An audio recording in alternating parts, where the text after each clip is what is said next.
casal seja um para o outro de corpo e de mente, e que nada no mundo separe um casal sonhador,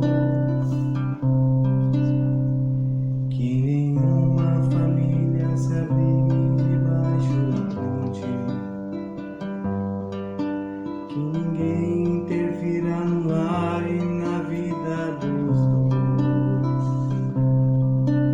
que ninguém nos obrigue a viver sem nenhum horizonte, que eles vivam do ontem, do hoje em função de um depois, que a família comece e termine sabendo onde vai, e que o homem carregue nos ombros a graça de um pai, que a mulher seja um céu de ternura, aconchego e calor, e que os filhos conheçam a força que brota do amor.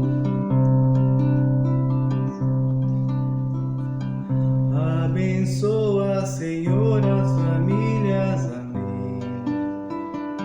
Abençoa, Senhor, a minha também. Abençoa, Senhor, as famílias, amém. Abençoa, Senhor, a minha também.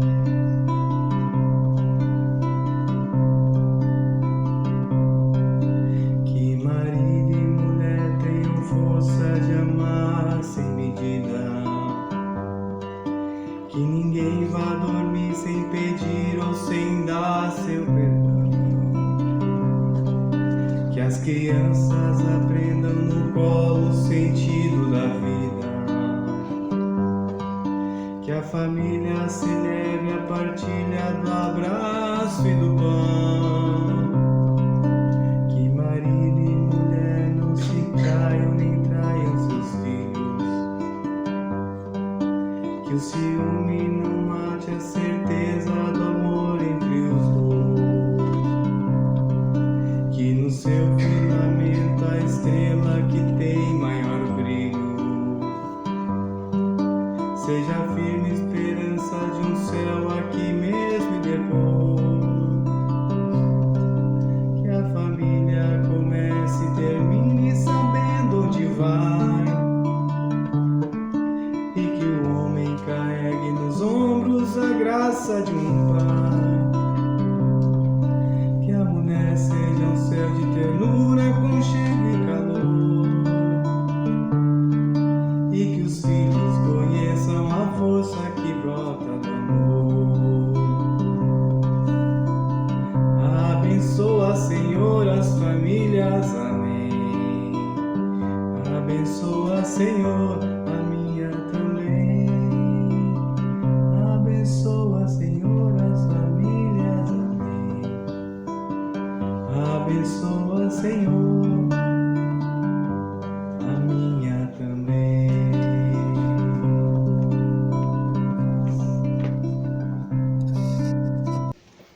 Boa noite. É com muita alegria que estamos novamente com a companhia dos irmãos de Ideal Espírita, trazendo um abraço amigo da nossa casa fraterna e comungando dessas energias fantásticas que todos vocês e a espiritualidade nesse momento nos dispõem, né? nos oferecem com tanto carinho. Muito obrigada. E que o Mestre amado Jesus possa estar presente em nossos corações e nossas mentes, ampliando os nossos horizontes, as nossas percepções, para que aquilo que formos refletir nessa noite seja realmente uma bússola, um diferencial em nossas vidas. Cuidar do corpo e do espírito. Esse tema que me foi dado acho que há uns 4 meses atrás, já faz tempo, é um tema muito importante e muito profundo, né? Daria seminários e muitas outros estudos maiores mas com certeza é sempre bem-vindo e é sempre importante olhar para isso e nos colocarmos em posições diferentes de crescimento através da leitura que vamos fazendo com esses ensinamentos que nos traz Jesus e Kardec. Porque cuidar do corpo e da alma, que é como convencionou Kardec no Livro dos Espíritos, para diferenciar o momento em que o espírito está encarnado na Terra, e ele então convencionou chamar de alma, o mais importante, o principal para o espírito encarnado perante as leis divinas. Porque o corpo físico é um instrumento extraordinário e indispensável para a atuação de todos nós, espíritos, no mundo material. Mas como devemos encarar esse cuidado com o corpo enquanto encarnados sob a luz da doutrina dos Espíritos? Trazendo para o entendimento tudo aquilo que essa doutrina nos oferece. Porque a ignorância a respeito das leis naturais ou divinas, que o homem até hoje tem demonstrado, faz com que negligencie sobre muitos aspectos as suas obrigações com esse instrumento precioso, né? Que no dizer de Emmanuel, é o filtro vivo da nossa alma.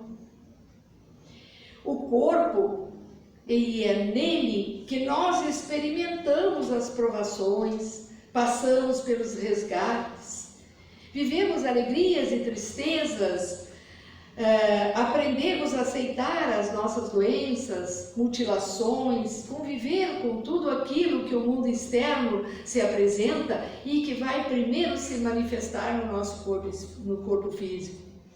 Então ele nos auxilia, é indispensável nesse aperfeiçoar-se, no reeducar-se, né? É com ele que nós conseguimos crescer em sentimentos nobres, ou nos comprometemos também, né, na negação e no mal. Por isso que é importante olhar para ele com essa interpretação, para que façamos o melhor proveito, para que possamos aproveitar para o bem e não para nos comprometermos. No entanto, né, o homem, quando transcende esse entendimento que a doutrina traz, esse instrumento, corpo físico, que é um empréstimo divino, acaba sendo muito mais que uma propriedade individual, da qual ele possa dispor sem prestar contas, ora com desprezo, abusando das suas potencialidades, da sua vitalidade, ou ora com zelo excessivo, como se fosse um simples adorno, sem prestar contas. A atividade do espírito é incessante e eterna. E criados por Deus, simples e ignorantes, o destino de todos nós espíritos é a perfeição. Para chegarmos lá, nós vamos agindo, progredindo sempre no estado ligado à matéria, que é os mundos materiais dos quais nós nos encontramos, ou na erraticidade. Mas toda a atividade do espírito, esteja encarnado ou não, conjuga-se à harmonia da vida e ao progresso universal, de acordo com o estágio evolutivo de cada um, de acordo como cada um se apresenta na escala espiritual, na hierarquia. Então nós vamos ver que alguns estão mais atrasados na percepção do uso correto do corpo e outros mais adiantados. Quando encarnado, nos ligamos estreitamente à matéria, para adquirir experiências múltiplas necessárias ao nosso progresso. Nós podemos aprender e evoluir no plano no outro plano, na erraticidade, em diversos mundos extrafísicos. Mas só aqui nós colocamos em prática aquilo que aprendemos. Só aqui nós provamos o que verdadeiramente sabemos. Então, por prevenção ou por convenção, né, nós vamos nos ocupar agora desta alma encarnada para entendermos profundamente o nosso papel. Porque, afinal, o homem é um ser dual. É composto de corpo e alma. O espírito no corpo é a alma, né? E ainda tem um intermediário que está, que é o perispírito, né? Um invólucro semimaterial que acompanha o espírito ao desligar-se do corpo. E como acontece isso? A gente sabe que esse espírito, esse corpo intermediário semimaterial chamado perispírito, que é um modelo organizacional biológico para o nosso corpo, traz todas as necessidades e o que realmente necessita o espírito ao reencarnar. Ele é que vai fazer com que o espírito possa reduzir a sua luminosidade, ele possa ou adquirir um pouco de luminosidade, adormecer a consciência e reduzir o próprio corpo, até chegar à condição de feto, com todas as possibilidades que aquele espírito reencarnante precisa ao transitar por toda uma vida terrena. Então, vejam quanto compromisso, quanto tempo, quanta atividade de mentores e de tantos outros para que a gente possa ter essa possibilidade de estar aqui, estagiando, crescendo, evoluindo.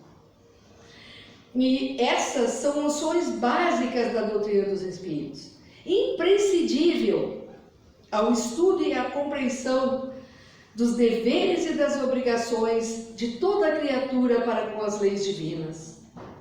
Essas, as leis divinas, mostram a sabedoria do Criador, determinando a progressividade das relações, para que na medida que o homem evolua, adquira conhecimentos novos, trilhando os novos caminhos, palmilhado por outros em épocas diferentes, mas sempre evoluindo. Com certeza fomos o primata que corria atrás do raio, como eu digo sempre. E para chegarmos até hoje em beleza, em progresso, nós fizemos uma grande caminhada. E a doutrina, não, dá ao homem outra dimensão da vida, indica o verdadeiro alvo a ser atingido, que é o crescimento e a evolução do espírito, que ora se serve do instrumento corpo.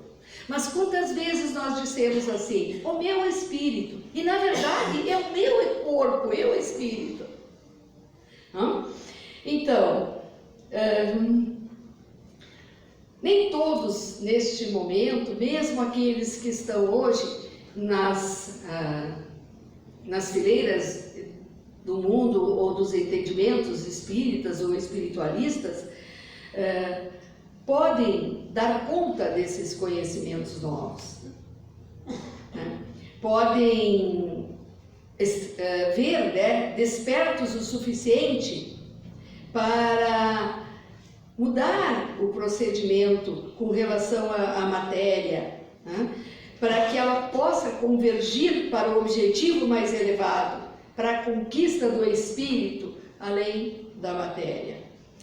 Então, são muitos ainda, até no nosso meio, o número dos espiritualistas que ainda são incapazes de aceitar a verdade reencarnacionista. E têm as suas razões. Alguns têm medo de enfrentar aquilo que estão semeando, que estão plantando. Outros querem coisas mais claras, né? Mais objetivas, para poderem entender que realmente estão aqui e já tiveram e ainda vão voltar a estar. Porque esse entendimento é fundamental. Sem ele ficamos prejudicados sobre a necessidade de adquirir principalmente as questões morais, o adiantamento moral, entender as desigualdades dos indivíduos, nos comprometermos com a própria noção de justiça, de equidade, de misericórdia nas leis divinas. Porque, se não dilatarmos a vida, não compreendemos como se manifestam hoje as diferentes mentalidades, os diferentes corpos, e muito menos a justiça divina. Porque ela vai se fazer diferente. Porque ela está na razão direta da evolução do espírito, e não do corpo que ora transita. Então, no entanto, à luz dessas belíssimas doutrinas das existências múltiplas, porque elas vêm de longas datas, ensinada veladamente nos evangelhos, de forma clara em antigas religiões orientais, as obscuridades desaparecem quando damos lugar à compreensão de que o progresso é contínuo e os avanços morais e intelectuais são permanentes em sucessivas vidas, indicando que os mais adiantados e os bem-dotados são os que mais viveram ou mais trabalharam e mais aproveitaram. Então aí nós podemos já nos conformarmos um pouquinho com as nossas dificuldades de aprendermos, por exemplo, de absorvermos, de intelectualizarmos em alguns elementos da nossa vida e que outros têm tantas facilidades, porque eles aproveitaram mais. Sabe lá quanto tempo nós transitamos na ociosidade e na preguiça e agora queremos a mesma facilidade que eles têm, sem sentarmos e buscarmos todo aquele conhecimento que nos fará melhor. E também, até mesmo, nas dificuldades físicas que enfrentamos. Tudo tem a ver com esse adiantamento, com essa disposição de aproveitar o agora. É fruto do que vivemos antes, mas agora é a semeadura do que viveremos amanhã. Então, usando a liberdade, nem todas as criaturas avançam no mesmo ritmo, e assim fica explicado as desigualdades entre os homens. Mas a todos será sempre possível transpor todas as diferenças existentes aqui ou em qualquer lugar, desde que nos empenhamos, nos apliquemos em trabalhar, nos esforçar, nos responsabilizar, contando com as oportunidades sucessivas desta e de todas as vidas que já tivemos e que teremos, né? Porque o nosso Pai generoso, Ele dá as mesmas possibilidades a seus filhos. Todos podem percorrer os caminhos idênticos. Os obstáculos e as dificuldades na busca da perfeição e da felicidade são um caminho de cada um. A escolha é livre, mas a responsabilidade pela ação é um imperativo da lei. Ninguém é privilegiado nem esquecido. Cada um conquista a seus próprios méritos aquilo que está vivendo ou que vai viver. Por isso que caminhar cuidando da alma é uma consequência natural decorrente da aceitação dessas verdades, de uma forma ou de outra. Sabedores de que nos regem sempre leis imutáveis, porque Deus governa por leis imutáveis, soberanas e justas. A nossa condição lógica é de que as injustiças que nos atingem são apenas aparentes e provisórias, uma vez que todo efeito tem uma causa. Sendo nossa vida atual, com os dissabores e com os sofrimentos, constrangimentos, o resultante das nossas próprias ações ou das omissões que já fizemos. Então, o presente de hoje, que se manifesta em dissabores na vida cotidiana, com filhos, com colegas e com tantas outras coisas, podem ser resultados das próprias ações nessa mesma vida. Porque quantas vezes paramos e entendemos que não fomos tão previdentes ou tão atenciosos com aqueles filhos que agora nos dão preocupações ou dissabores. Quantas vezes entendemos que as doenças presentes no nosso corpo hoje são resultados da nossa gula, da nossa imprevidência, de toda a ordem pelas paixões desmedidas. Então, nosso corpo, instrumento para a travessia da vida do reencarnado, é um meio, é a posição social, são os recursos materiais e intelectuais. Tudo é resultado do que fizemos ou deixamos de fazer, no passado, próximo ou remoto, né? Preparamos o futuro construindo o nosso ser moral, muitas vezes escolhendo o ambiente do renascimento na carne, os lugares, o corpo, feio ou bonito, é o lugar onde eu vou poder expandir o meu crescimento, seja ele lá junto com aqueles povos que vivem as dificuldades de uma guerra, as dificuldades de uma opressão e tantas outras situações, inclusive deslacerantes para o próprio corpo. Tudo isso tem um porquê. Tudo isso está relacionado a essas condições morais e as aquisições das virtudes e dos créditos que nós vamos adquirir. Então, estar aqui ou lá no lugar onde hoje tem guerras, ou lá no Polo Norte, ou lá na África, com esse ou aquele corpo, está na razão direta do comprometimento do espírito que lá está com ele. De tudo aquilo que é preciso. E por isso que nós não deveríamos nos apegar desvaradamente a ele. Compreender o seu desgaste, aceitar a velhice, né? É uma submissão à lei física da vida. Como ocorre com todos os seres vivos. Não é só o homem que envelhece, é tudo que é vivo. Mas nada se perde, tudo se transforma, inclusive os nossos corpos vão servir a alguma coisa, quando nós pudermos deixar.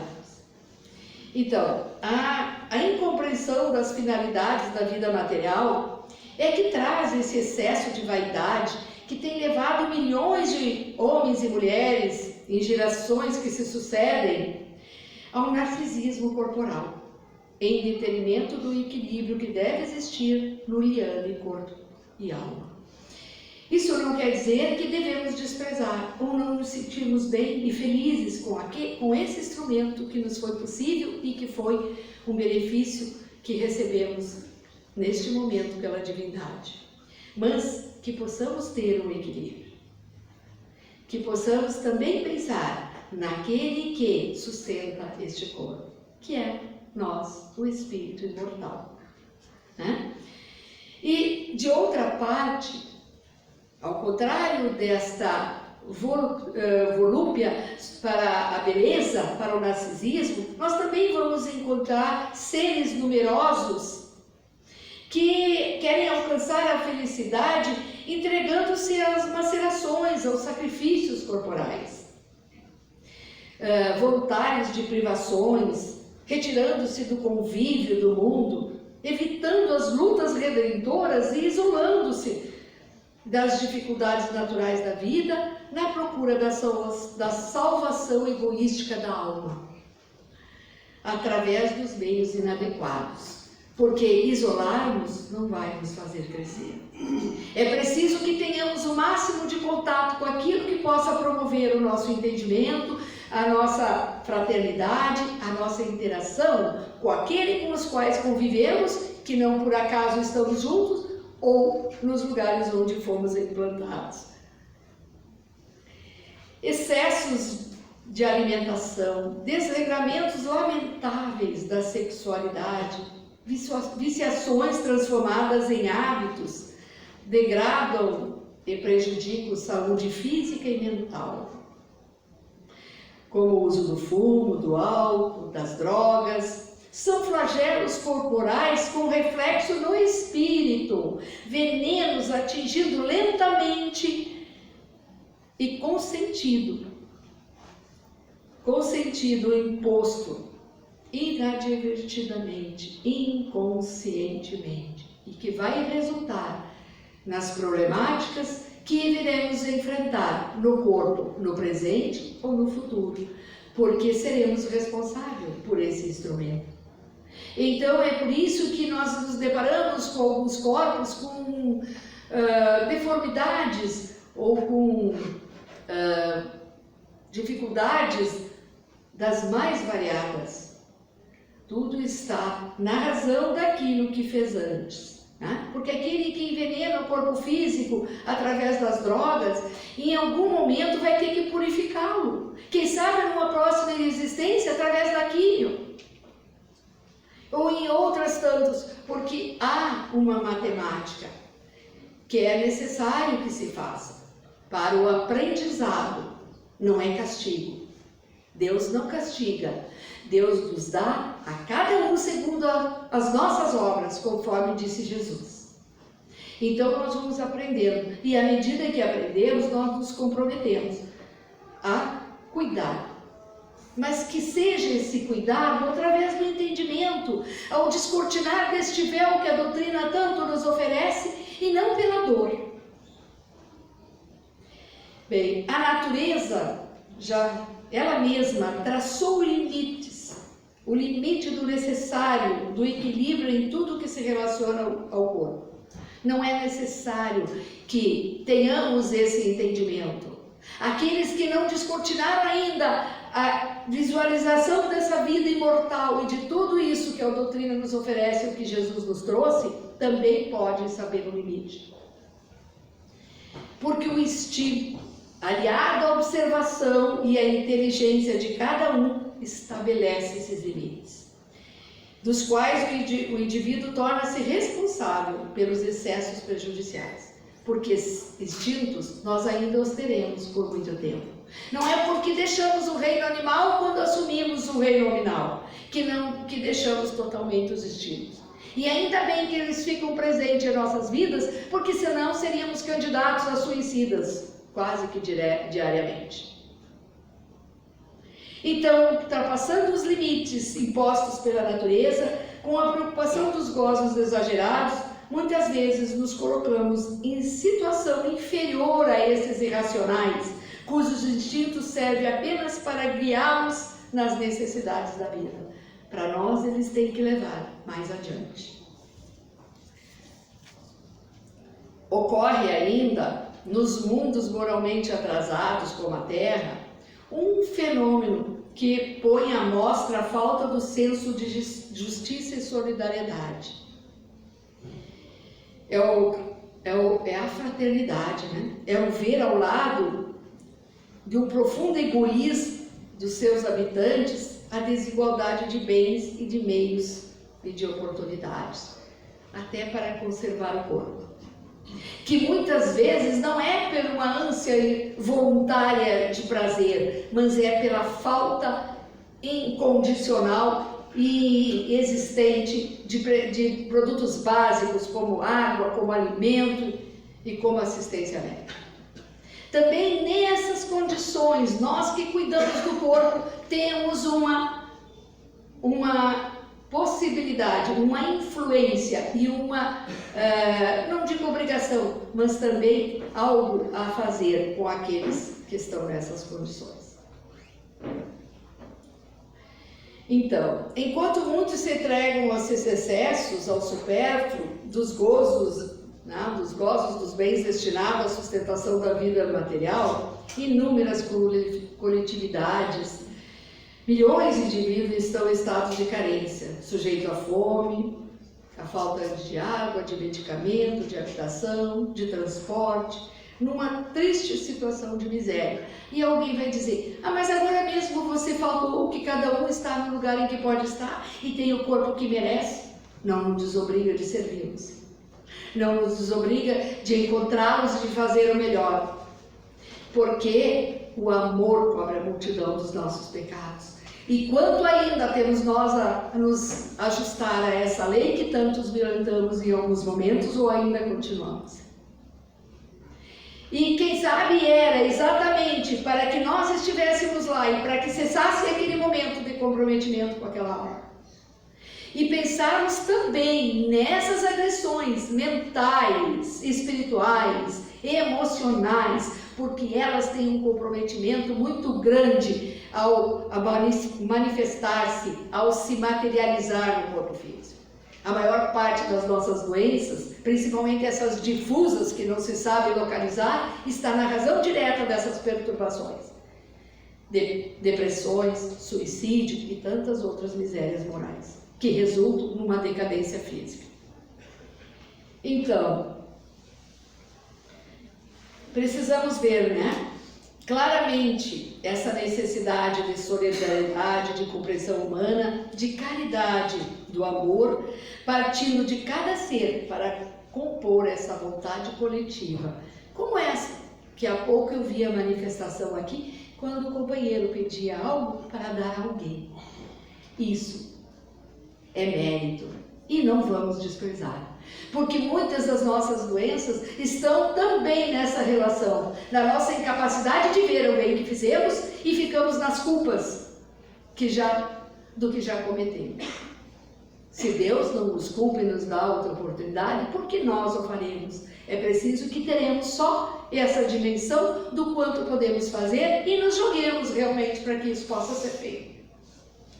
Então a sabedoria da vida está em conciliar os reclamos de uns e de outros, dos que têm muito e dos que precisam, seja na ordem material ou na ordem sentimental de acolhimento, porque tem também muitos pobres de espírito que só têm dinheiro e que precisam sim da nossa investida ou do nosso, pelo menos daquilo que já nos comprometemos, que é o saber divino que o Mestre nos trouxe e que a doutrina quer dizer, é que expressar, manifestar para que possam compreender, olha, estamos aqui, não somos daqui.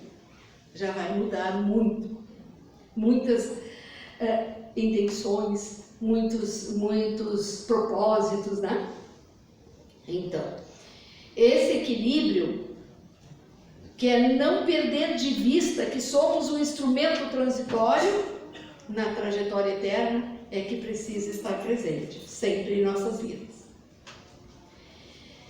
E, então, nossa alma é um universo de sombras e claridade. Falando agora um pouco dessas manifestações emocionais e mentais que acabam dilacerando também o nosso corpo. Nosso destino é a perfeição. Já colocamos isso e fica bem claro na doutrina, Nascer, viver, morrer e ainda progredir. Tal é a lei, Nas obras, em todos os lugares. Ainda essa semana lembrei, até no túmulo de Kardec, lá no instrumento druida que ele colocou onde está o seu corpo, E é porque é importantíssimo que não percamos esta observação, Então, enquanto imperfeita, a alma ou o espírito, quando fora dela, mas como estamos falando do corpo, vamos trazer a alma, ela jaz inquieta, errando e acertando, abraçando a diretriz luminosa. Sua busca transforma em luta para suplantar as sombras. Como mais sutil ou com leveza de preferência, porque sombra não é tudo aquilo que pensamos. Não existe luz sem sombra, como não existe sombra sem luz. Então é preciso que se veja na sombra a parte luminosa. E não que a desprezamos totalmente, senão vai ser difícil sair para um movimento diferente. Então o espírita consciente e sincero torna-se um lutador tenaz contra as suas próprias sombras, que se projetam além de sua personalidade, sobre a forma de egoísmo, vaidade, inveja, ciúmes, ambições desmedidas. Mas nunca esquecer, luz na sombra, sombra na luz. Se hoje estamos sendo afetados pela inveja, pelos ciúmes, é bom entender que há uma luz nessa sombra. Porque se eu não ver o que eu quero e onde eu quero chegar, eu não chego lá.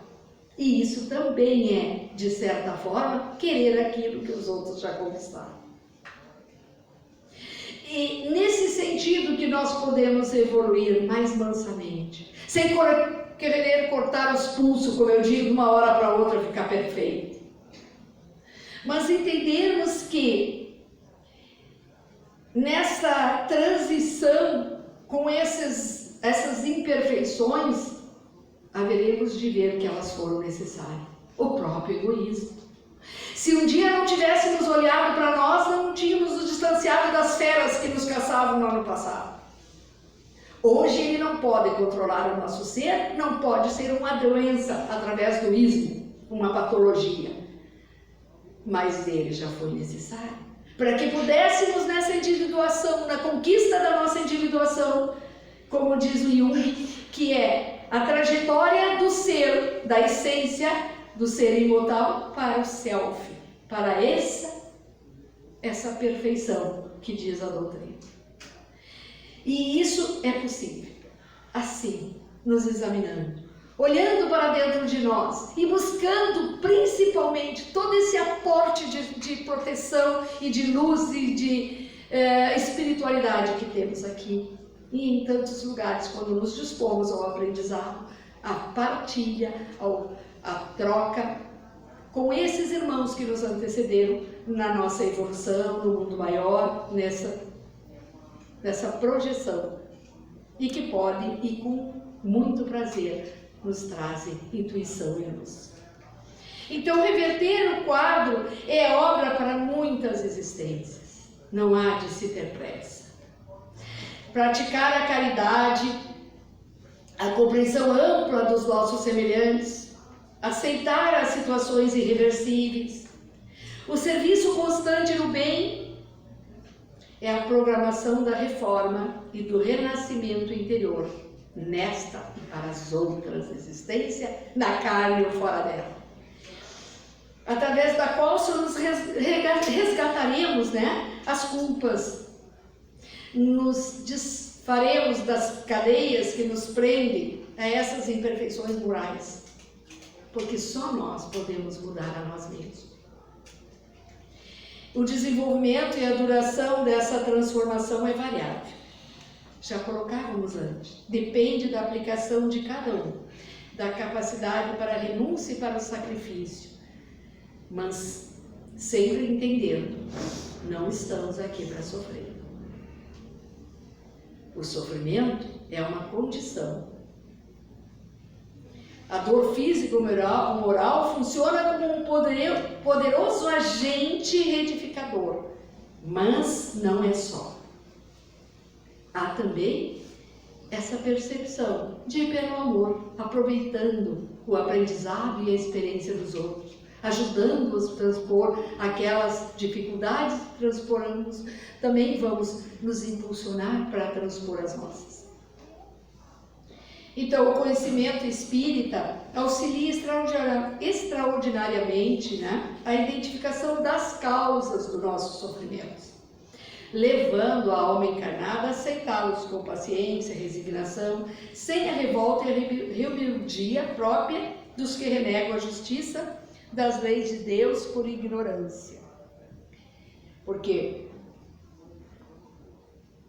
a rebeldia só atrasa. E como atrasa? A rebeldia nos compromete. Então, para avaliar a felicidade, mesmo que relativa, porque nós só podemos dispor disso, estamos muito longe da perfeição. É necessário saber o custo dela. Assim como o alívio da dor física custa a cirurgia de um órgão doente, a cessação de um mal moral também depende do sacrifício, de erradicar do nosso organismo psíquico a causa de natureza espiritual que está na origem. E aí vamos compreender que esse movimento vai evitar-nos de que depois possamos trazer sequelas do corpo físico na área da sexualidade, nos olhos, na fala, quando nos comprometemos com a maledicência, com o olhar só para as coisas que nos depreciam, que depreciam os nossos irmãos. Se eu olhar hoje para essa natureza espiritual, que me faz ainda incompetente e reagir a essas manifestações, eu vou depois passar pela educadora dor. Então, se não formos capazes de seguir a estrada certa do bem, proferindo, as verdades de que conhecemos, preferindo as opções certas ou erradas, a escolha é nossa. Mas aí vamos também ter como consequência decepções, válidas nesta oportunidade, mas principalmente no depois. Por outro lado, isso é uma grande alegria, né, gente? Isso é um grande instrumento, eu diria um grande conhecimento. Imagina, a gente agora tem certeza de que somos artífices da nossa própria felicidade. Que não há ninguém distribuindo privilégio ou dando recursos a mais para um ou para outro. Que, portanto, tudo depende de nós. Felizes aqueles que aproveitam esses reveses da vida, fazendo deles alavancas para novas arrancadas. Então, todas as circunstâncias são bem-vindas. Mas ainda temos mais uma compreensão aqui, quando falamos do corpo, e nos aproximando agora já para o nosso encerramento, eu quero trazer um pequeno texto de Emmanuel, que é o que mais fala sobre a relação corpo e espírito em todas as suas obras. Nossa, esses livrinhos, Pai Nosso, Fonte Viva, todos eles têm muito deste tema. E em todos os outros, ele é fantástico, ele descortinou muito todas as possibilidades dentro desse tema. Então ele vem nos dizer assim, que não basta a aceitação do bem em teoria, é necessário a sua realização na experiência vivida. E vem nos dizer sobre alma e corpo.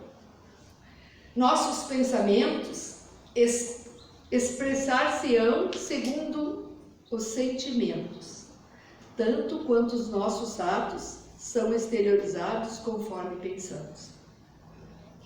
Todos os processos emocionais do coração atingem o cérebro, de onde se irradiam para o campo das manifestações e das formas. Sensações e atitudes mais íntimas se nos mostram invariavelmente na vida de relação. A gula produz deformidade física. O orgulho estabelece irritação sistemática. A vaidade conduz à perturbação. A cólera dá origem a graves desequilíbrios. Os ciúmes levam ao ridículo. A maldade se transforma em delito. O desânimo alimenta o caruncho da inutilidade. A ignorância faz a penúria. A tristeza improdutiva cria moléstias fantasmas, como depressões, ansiedades. Os hábitos indesejáveis trazem antipatia em torno de quantos a eles se afeiçoam. A paixão não raro conduz à morte. Cada sentimento emite raios e forças tangíveis que lhe serão característicos. Terminando, ele nos pede: cultivemos a bondade, a compreensão e a alegria, porquanto nelas possuímos o manancial das energias de soerguimento e elevação da alma para Deus, nosso Pai e misericordioso Senhor. Muito obrigada, que assim seja.